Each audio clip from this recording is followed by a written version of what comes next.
कहानी की शुरुआत आसमान से हजारों किलोमीटर ऊपर बसी एक रहस्यमयी दुनिया से हुई, जहां पहुंचना ही मौत को दावत देने जैसा था। फिर भी कुछ सैनिक अपनी जान दांव पर लगाकर वहां तक जा पहुंचे, लेकिन अगले ही पल उनका सामना उस दुनिया के सबसे खतरनाक और विशाल राक्षस से हो गया। जैक ने उसकी आहट महसूस की और तुरंत पानी में सिर डुबोकर छिप गया। तभी उसके सामने एक विशाल काय पैर दिखाई दिया, जिससे पास खड़ी भेड़ें डरकर भागने लगी। तभी राक्षस ने एक भेड़ को पकड़कर कच्चा ही निगल लिया। ये खौफनाक नजारा देखकर जैक बुरी तरह घबरा गया। उधर पेड़ के पीछे छिपा एक सैनिक पीछे मुड़कर राक्षस को देखने लगा, लेकिन तभी राक्षस ने नाक सिकोड़कर उसकी गंध पहचान ली। डर के मारे सैनिक फिर से पेड़ के पीछे छुप गया, पर राक्षस बड़े बड़े कदमों से उसकी ओर बढ़ने लगा। सांस रोके खड़ा सैनिक अब खुद को नहीं रोक पाया और अचानक भागने लगा, लेकिन अब बहुत देर हो चुकी थी। वो राक्षस की नजर में आ चुका था। उसने बिना वक्त गवाए पूरा पेड़ जड़ से उखाड़कर फेंक दिया। सैनिक जान बचाकर भागने लगा, पर उसकी छोटी टांगें उस राक्षस की लंबी टांगों के सामने टिक नहीं पाई। राक्षस ने तेजी से कदम बढ़ाए और एक ही बार में उसे बेहोश कर दिया। पहली बार इंसान को देखकर वह उसके पास झुका और गौर से देखने लगा। जैसे ही वह उसे उठाकर ले जाने वाला था, उसी वक्त कप्तान तलवार लेकर उसकी ओर दौड़ पड़ा और पूरी ताकत से तलवार राक्षस की एड़ी में घोंप दी। दर्द से तिल मिलाकर राक्षस पीछे मुड़ा, लेकिन अगले ही पल उसने हल्का सा पैर मारकर कप्तान को दूर फेंक दिया। फिर उसने अपने पैर में फंसी तलवार निकाली और दोनों सैनिकों को उठाकर खाने के लिए ले गया। दूर खड़ा जैक ये सब देख रहा था। उसी पल उसे एहसास हुआ कि वह यहाँ आकर कितनी बड़ी गलती कर चुका है। दरअसल कुछ समय पहले जैक को एक पादरी की मदद से कई जादुई बीज मिले थे, लेकिन जैसे ही उसकी गर्लफ्रेंड जो एक राजकुमारी थी जब जैक से मिलने आई, तभी उन बीजों में से एक बीज पानी के संपर्क में आते ही तेजी से बढ़ने लगा, जिससे अचानक पूरा लकड़ी का घर जोर जोर से हिलने लगा और नीचे से अजीब डरावनी आवाजें आने लगी। दोनों डर के मारे वहां से हिल भी नहीं सके और तभी अचानक जमीन फट गई और एक विशाल बेल घर को चीरते हुए आसमान की ओर बढ़ गई। ये देखकर राजकुमारी तुरंत भागने की कोशिश करने लगी, लेकिन तभी एक मेज उसके ऊपर गिर गई। जैक उसे बचाने के लिए आगे बढ़ा, लेकिन तभी बेलों ने उसे उछालकर घर से बाहर फेंक दिया। उसी पल एक लकड़ी का दरवाजा अचानक खुल गया और राजकुमारी को एक रास्ता दिखाई दिया, लेकिन जैसे ही वह बाहर भागने लगी, उसी समय बेल ने अचानक दरवाजा बंद कर दिया। राजकुमारी दरवाजा खोलने की कोशिश करने लगी, लेकिन दरवाजा जरा भी नहीं हिला। यह देखकर जैक ने बेलों को काटने के लिए तुरंत एक कुल्हाड़ी उठा ली, लेकिन तभी अचानक पूरा घर जड़ों समेत उखड़कर आसमान की तरफ बढ़ने लगा। ठीक आखिरी पल में जैक ने छलांग लगाकर किनारे को पकड़ लिया, लेकिन बेलें इतनी तेजी से बढ़ रही थी कि कुछ ही सेकंड में घर हजारों मीटर ऊपर पहुंच गया। जैक पूरी ताकत से कुल्हाड़ी चलाकर बेल को काटने लगा। जैसे ही बेल टूटी, राजकुमारी ने तुरंत दरवाजा खोल दिया, लेकिन अगले ही पल उसके पैरों के नीचे की लकड़ी टूट गई और हाथ पकड़ने के बावजूद वह 10,000 मीटर की ऊंचाई से नीचे गिरने लगा। जैक जादुई बैलों से फिसलते हुए जमीन की ओर बढ़ने लगा, लेकिन रास्ते में बेलों ने उसकी स्पीड को थोड़ा कम कर दिया और आखिरकार वह जमीन पर गिरकर बेहोश हो गया। लेकिन राजकुमारी की किस्मत इतनी अच्छी नहीं थी, क्योंकि बेल उसे अपने साथ आसमान के दूसरी तरफ ले गई। अगली सुबह जैक घबराकर जागा और देखा कि सामने राजा खड़ा था, जो राजकुमारी को ढूंढ रहा था। यह देखकर जैक के होश उड़ गए और मजबूरी में उसने पूरी बात राजा को बता दी। जब जैक ने आसमान की ओर इशारा किया, तभी सबने देखा कि एक विशाल बेल सीधी आसमान को चीरती हुई ऊपर जा रही थी। जैसे ही राजा को सच्चाई का पता चला, उसने बिना एक पल गवाए सैनिकों की एक टुकड़ी जैक के साथ राजकुमारी को बचाने के लिए भेज दी। जल्द ही सब लोग उस बेल के सहारे ऊपर चढ़ते हुए बादलों के पार पहुंच गए। फिर कप्तान ने आगे बढ़कर एक तरफ से दूसरी तरफ स्लाइड करना शुरू किया, क्योंकि राजकुमारी तक पहुंचने का यही एक रास्ता था। मजबूरी में जैक ने अपनी बेल्ट उतारकर खुद को तैयार कर लिया, लेकिन जैसे ही वो आगे बढ़ने की सोच ही रहा था, तभी पास खड़े घुंघराले बालों वाले आदमी ने उसे जोर से लात मारकर आगे धकेल दिया। इतनी ऊंचाई देखते ही जैक की हालत खराब हो गई और बीच रास्ते में स्लाइड करते वक्त उसके हाथ अचानक छूट गए और वो सीधे नीचे जा गिरा। लेकिन किस्मत से बीच रास्ते में बेलों ने उसे थाम लिया। होश में आते ही वह बिना रुके फिर से ऊपर चढ़ने लगा। ऊंचाई पर पहुंचते ही मौसम पूरी तरह बिगड़ गया। चारों तरफ तेज तूफान और कड़कती बिजली थी। तभी अचानक एक झटकेदार बिजली सीधे एक सैनिक पर गिर गई, जिससे वह फिसल गया और बाकी सैनिक उससे टकराकर नीचे गिरने लगे। लेकिन आखिरी पल में एक सैनिक ने रस्सी को मजबूती से पकड़ लिया, जिसकी वजह से बाकी लोगों की जान किसी तरह बच गई। लेकिन जो सैनिक नीचे गिरे थे, वे अब हवा में लटके हुए थे। अगर उन्हें तुरंत ऊपर नहीं खींचा गया तो पूरी टीम खतरे में आ सकती है। तभी रेडरिक पास खड़े उसके साथी से बोला कि रस्सी काट दो। उस आदमी को यह आइडिया अच्छा लगा और उसने तुरंत अपने पैर से छुपा हुआ चाकू निकाल लिया। नीचे लटके सैनिक ऐसा न करने के लिए गिड़गिड़ाने लगे, लेकिन उसने बिना दया दिखाए रस्सी काट दी और लटके सैनिक 10,000 फीट की ऊंचाई से नीचे जा गिरे। किसी तरह बाकी बचे सैनिक ऊपर तक पहुंच गए और तब तक सुबह भी हो चुकी थी। जैक ने जैसे ही पीछे मुड़कर देखा, वह पूरी तरह हैरान रह गया, क्योंकि बादलों के ऊपर एक विशाल दुनिया मौजूद थी और यह नजारा देखकर सब लोग उस तरफ बढ़ने लगे। तभी कप्तान को जमीन पर ताजे पैरों के निशान दिखाई दिए, जिससे उसने अंदाजा लगाया कि राजकुमारी नीचे नहीं उतरी बल्कि यहीं कहीं है। और जब सब लोग गुफा से बाहर निकले, तभी सामने का नजारा देखकर कप्तान दंग रह गया, क्योंकि ये दुनिया उम्मीद से कहीं ज्यादा विशाल थी। सभी लोग आगे बढ़ते हुए इलाके की जांच करने लगे। तभी उनकी नजर पेड़ों की टहनियों पर पड़ी। उन्हें वहां राजकुमारी के छोड़े हुए निशान मिले। उसी दौरान जैक को जमीन पर वही किताब भी मिल गई।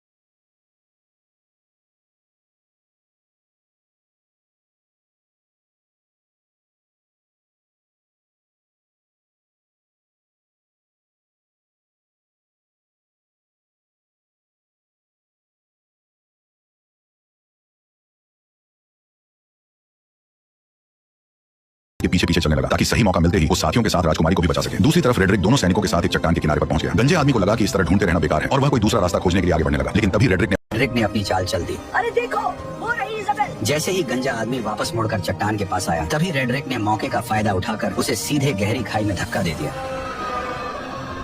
यह देखकर रेड्रिक का दोस्त जोर जोर से हंसने लगा। तभी एक विशाल हाथ ने अचानक उसे पकड़ लिया। ठीक उसी पल पीछे से एक और पहाड़ जितना बड़ा दानव उसके सामने आ गया। रेड्रिक डर के मारे वहीं जमीन पर गिर पड़ा और जल्दी जल्दी अपने बैग में कुछ ढूंढने लगा, लेकिन जैसे ही दानव उसे पकड़ने के लिए हाथ बढ़ाने लगा, ठीक उसी पल रेड्रिक ने एक चमकता हुआ ताज बाहर निकाल लिया। ताज को देखते ही दानव वहीं रुक गए, मानो किसी अदृश्य ताकत ने उन्हें जकड़ लिया हो। दरअसल ये एक जादुई ताज था, जिसके हाथ में भी ये शक्तिशाली ताज होता, दानव उसकी हर बात मानने को मजबूर हो जाते। उधर जैक दानव का पीछा करते करते उनके ठिकाने तक पहुँच गया और वहाँ का नजारा देखकर वह हैरान रह गया, क्योंकि चारों तरफ खूबसूरत झरने और ऊंचे ऊंचे पहाड़ थे जो किसी स्वर्ग से कम नहीं लग रहे थे। वहीं पर 2 सिर वाला दानव राजकुमारी को एक पिंजरे में कैद किए हुए था। फिर वह उसे बाकी दानवों के पास ले गया, जहाँ सारे दानव इकट्ठा होकर उसकी तरफ देखने लगे। तभी वो दानव भी लौट आया जिसने कप्तान और उस मोटे सैनिक को पकड़ा था। उसने उन दोनों को लाकर पिंजरे के पास फेंक दिया। यह देखकर 2 सिर वाले दानव को शक हुआ कि शायद और भी इंसान यहाँ मौजूद है, इसलिए उसने जमीन पर पड़े एक मोटे सैनिक को पकड़ लिया और उसकी गर्दन मरोड़कर उसे जिंदा ही निगल लिया। इसके बाद दानव ने उसके कवच को बाहर थूक दिया, पर जैसे ही वो दानव कप्तान को धमकी देने लगा कि वह राजकुमारी को भी खा जाएगा, तभी पास से एक आवाज आई जिसने सबका ध्यान अपनी तरफ खींच लिया। दरअसल वो आवाज किसी और की नहीं बल्कि उसी गद्दार रेड्रिक की थी। उसके सिर पर पहने ताज को देखते ही बाकी सभी दानव तुरंत घुटनों के बल झुक गए और उसी पल उसका असली प्लान सबके सामने आ गया। वह सीधे 2 सिर वाले दानव के सामने गया और उसे घुटनों पर आने का हुक्म दिया। उसके सिर पर ताज देखकर 2 सिर वाला दानव मजबूरी में झुक गया और फिर रेड्रिक उसके चेहरे पर पैर रखकर धीरे धीरे चलते हुए सिंहासन की ओर बढ़ गया और उसी पल से रेड्रिक दानवों की दुनिया का नया राजा बन गया। उसने इंसानों पर हमला कर पूरी दुनिया जीतने का ऐलान कर दिया। उसकी बातें सुनकर दानव सेना बहुत ज्यादा खुश हो गई, पर 2 सिर वाले दानव के दिमाग में कुछ और ही चल रहा था। उधर दानव ने कप्तान को पकाने के लिए उठाकर सीधे चिपचिपे आटे पर फेंक दिया। वह जितना छटपटाया उतना ही उसमें फंसता चला गया। तभी दानव आगे बढ़ा और उसने कप्तान के ऊपर मुट्ठी भर आटा पटक दिया। इसके बाद दानव ने बड़ी ही घिनौनी हरकत की।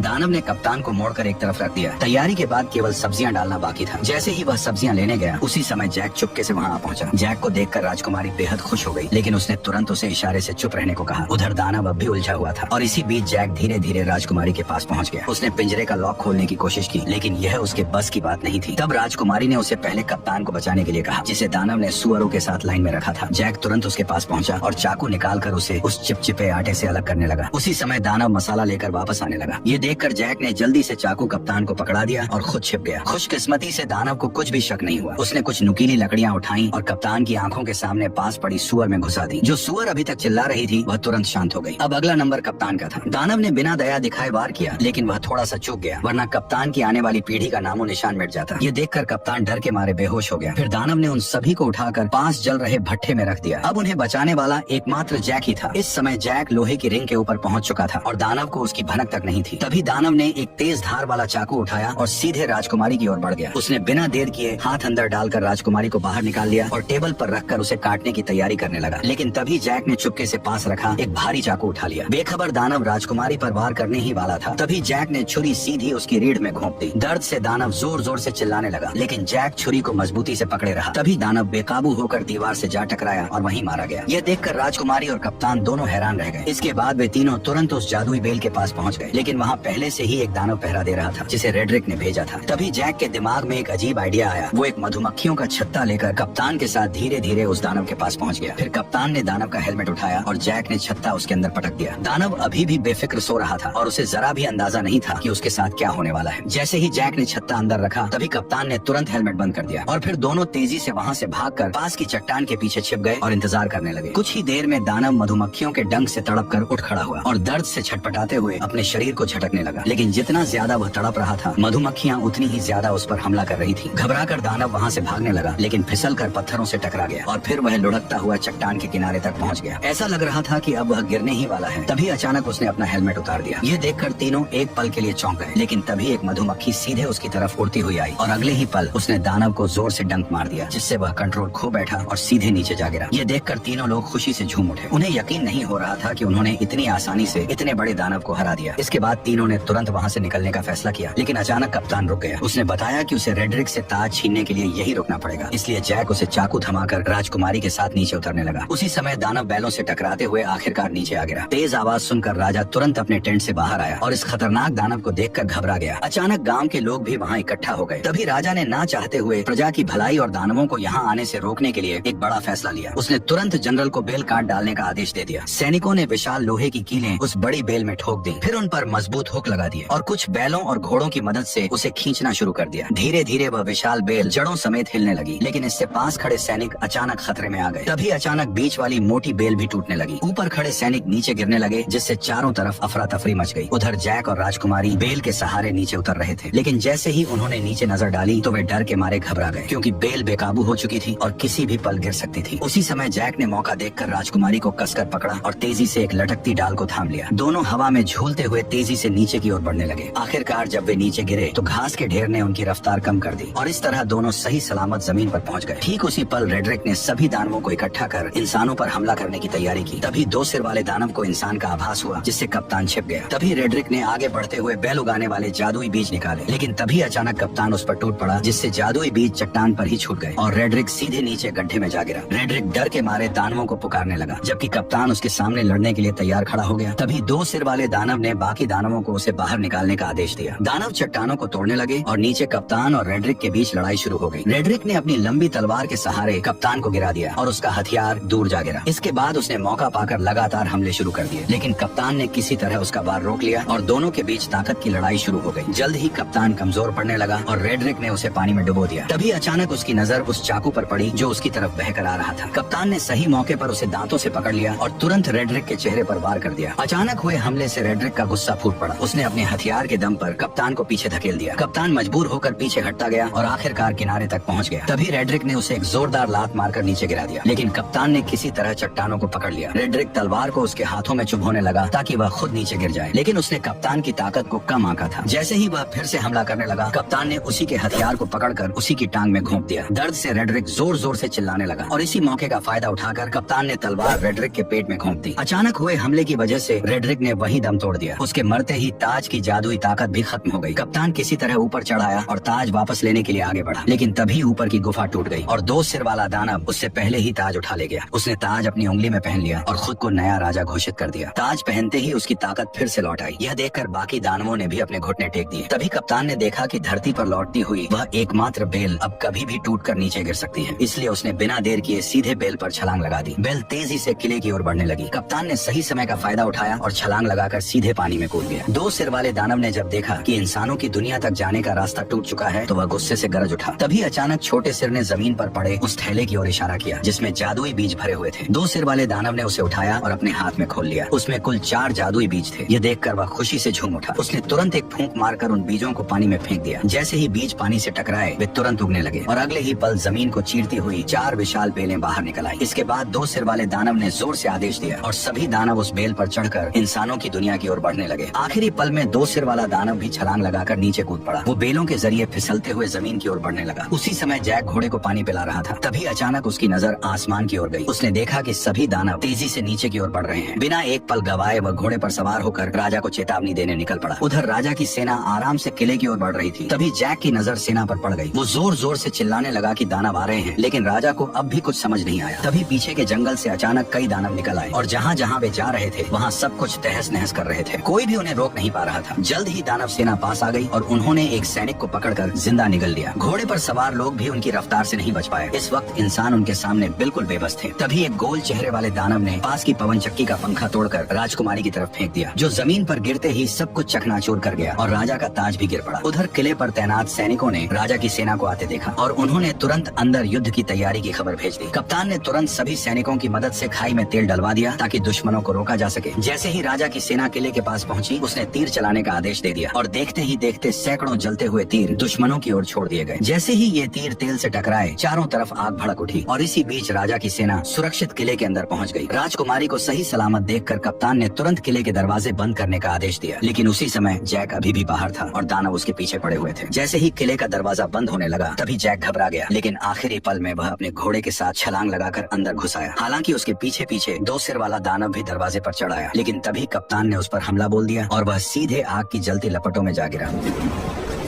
जल्द ही आग ने उसे पूरी तरह घेर लिया, लेकिन हैरानी की बात यह थी कि उसके अपने लोग भी उसे बचाने नहीं आए, बल्कि बस खड़े खड़े उसे जलते हुए देखते रहे। उधर लोग अभी आपस में बात ही कर रहे थे कि अचानक आसमान से एक बड़ा लोहे का घंटा तेजी से किले की ओर आया। उसने दीवार को ध्वस्त कर दिया और सीधे नीचे जा गिरा। इससे पहले कि कोई कुछ समझ पाता, अचानक युद्ध का बिगुल बज उठा। तभी दो बड़े लोहे के हुक किले के दरवाजे की तरफ फेंके गए, जिन्हें दानव मजबूती से खींचने लगे। तभी इंसानों और दानवों के बीच खींचतान शुरू हो गई। असल में यह सब गोल चेहरे वाले दानव का प्लान था, जिसने और ज्यादा दानवों को बुलाकर किले के दरवाजे को तोड़ने का आदेश दिया। अंदर का माहौल पूरी तरह अफरा तफरी में बदल गया। राजकुमारी जैक को लेकर किले के अंदर की तरफ भागी। उधर बूढ़े राजा ने सभी सैनिकों को आदेश दिया कि वे दानवों को रोकने के लिए क्रॉसबो का इस्तेमाल करें। जल्द ही और भी दानव आ गए और उन्होंने पूरी ताकत से खींचना शुरू कर दिया। तभी कप्तान के आदेश पर सैनिकों ने कई सारे क्रॉसबो छोड़ दिए, जो सीधे लकड़ी के दरवाजे पर जा लगे। सटीक निशाना लगते ही सैनिक तुरंत क्रॉसबो गाड़ियों को पीछे खींचने लगे। किले की सेना टुकड़ियों में बट गई और राजा भी मदद के लिए आ गया। वो कप्तान से दानवों की कमजोरी पूछ ही रहा था कि तभी आसमान से एक जलता हुआ पेड़ गिरा, जिसने सैनिकों को अलग अलग बिखेर दिया। अगले ही पल कई सारे जलते हुए पेड़ सैनिकों के ऊपर गिरने लगे, जिससे उनकी पकड़ ढीली होने लगी। ऐसा लग रहा था जैसे दरवाजा जल्द ही टूट जाएगा। तभी राजकुमारी जैक को लेकर किले के अंदर पहुंची, लेकिन अचानक एक भारी दहाड़ और जमीन में उठती दरारों ने उनका ध्यान खींच लिया। डर के मारे दोनों पीछे हट गए और कुछ पत्थर ऊपर की ओर उड़ने लगे। नीचे से अचानक दो विशाल हाथ बाहर निकले। ये वही दो सिर वाला दानव था जो पहले आग में गिरने के बावजूद बच गया था, क्योंकि पानी के नीचे होने की वजह से आग उसका कुछ नहीं बिगाड़ पाई और वह सीवर के रास्ते से चुपचाप किले के अंदर तक घुस आया। अचानक उसे राजकुमारी की शाही गंध महसूस हुई। जैक ने डरते हुए कंबल खोला और देखा कि दानव की अभी तक उन पर नजर नहीं पड़ी है। लेकिन तभी गुस्से में दानव ने पास रखा शीशा तोड़ दिया। घबराहट में कंबल में छिपे दोनों लोग कांपने लगे, लेकिन दानव ने सीधे ऊपर से उन्हें देख लिया। जैक पूरी ताकत लगाकर तुरंत राजकुमारी को पकड़कर भागा, लेकिन दानव साइड से बाहर निकला और राजकुमारी को पकड़ लिया। जैक ने पास में रखी कुल्हाड़ी उठाई और बिना देर किए सीधे उस पर हमला कर दिया, लेकिन दानव ने दूसरे हाथ से उसे पकड़ लिया। छोटा सिर जैक का मजाक उड़ाने लगा। तभी जैक ने गुस्से में सीधे कुल्हाड़ी मारकर उसका हेलमेट तोड़ दिया। गुस्से में दानव ने अपना बड़ा मुंह खोल लिया। तभी जैक ने लॉकेट में छिपा हुआ जादुई बीज निकाला और सीधे उसके मुंह में फेंक दिया। जादुई बीज सीधे उसके पेट में चला गया, जिससे दो सिर वाले दानव को अचानक कुछ गड़बड़ महसूस हुई और उसने तुरंत दोनों को जमीन पर पटक दिया। तभी अचानक एक बेल उसके शरीर से बाहर आई और दोनों डर के मारे पीछे हट गए। अचानक कई सारी बेलें पूरी रफ्तार से उसके शरीर को चीरते हुए बाहर निकल आई, जिससे हॉल पूरी तरह से तबाह हो गया। अचानक राजा का मुकुट पहना हुआ हाथ भी जैक के पास गिर गया। उधर बाहरी सैनिक अभी भी दानवों को रोकने में लगे हुए थे, लेकिन गोल मुंह वाले दानव की एक आवाज पर सभी दानव धीरे धीरे पीछे बढ़े और सैनिकों को एक एक कर गिराते चले गए। किले का दरवाजा धीरे धीरे खुल गया। कप्तान ने तुरंत सैनिकों से लोहे का दरवाजा बंद करने को कहा। ठीक उसी पल गोल मुंह वाला दानव अपने साथियों के साथ धुंध से धीरे धीरे बाहर आया, लेकिन लोहे का दरवाजा उसे ज्यादा देर तक रोक नहीं पाया और उसने एक ही झटके में दरवाजे को तोड़ दिया। तभी वो दानव अपने साथियों के साथ किले के अंदर घुस गया। वहाँ खड़े टेस्टी टेस्टी सैनिकों को देखकर वे बेहद खुश हुए। दानव हमला करने ही वाले थे कि पीछे से अचानक आवाज आई और सभी दानवों का ध्यान उस आवाज पर चला गया। दानव ने भीड़ में ध्यान से देखा और अचानक उसने अपना हथियार छोड़ दिया। ये देखकर बाकी दानव भी हथियार छोड़कर सभी इंसानों के सामने घुटनों के बल बैठ गए। कप्तान यह नजारा देखकर चौंक गया। तभी अचानक जैक मुकुट लेकर आगे आया और उसने तुरंत सभी दानवों को वापस उनकी दुनिया में लौट जाने का हुक्म दे दिया।